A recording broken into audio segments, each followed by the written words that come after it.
Welcome to the only daily podcast focusing on compliance news of the day. Each morning, start your day with a cup of coffee and Tom Fox, the voice of compliance, to hear about 4 of the top compliance, corruption, or leadership stories you will need to start your day. The Daily Compliance News is a production of the Compliance Podcast Network.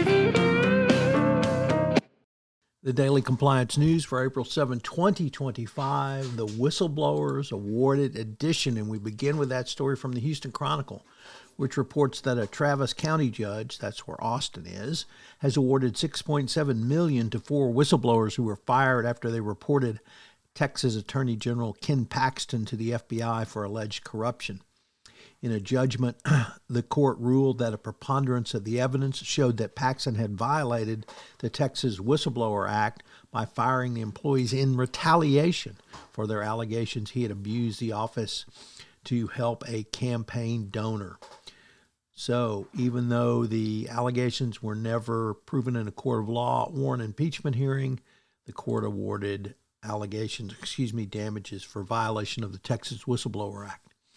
Next up from Bloomberg, 8 people have been charged by Belgian authorities in a probe into alleged bribery involving China's Huawei technologies.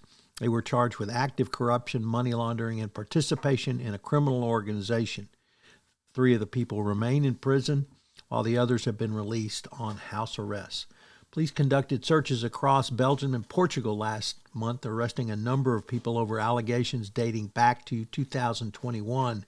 And involving suspected corruption with the European Parliament. The company has not responded to comments or questions. Next up, a report from the Cayman Compass, a first-time contributor to the Daily Compliance News, and unfortunately it's a rather sad story, as police have formally identified a person found dead in a burning car in Bodentown in the Cayman Islands as the head of the island's anti-money laundering division.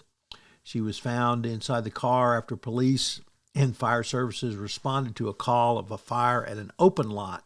Police said at the time they observed a body, but there were no signs of life inside the car. And the investigation is continuing, but certainly a big setback for money laundering in the Cayman Islands when the head of it is found in a burning car. And finally, a very interesting story from the Wall Street Journal in the business section, which reports that the fashion startup CaaStle, that's CaaStle, has run into allegations that the CEO engaged in fraud. The co-founder, Christine Hunsucker, resigned as CEO and stepped down from the board after an internal investigation found evidence of fraud. The company's board of directors said to a letter in shareholders.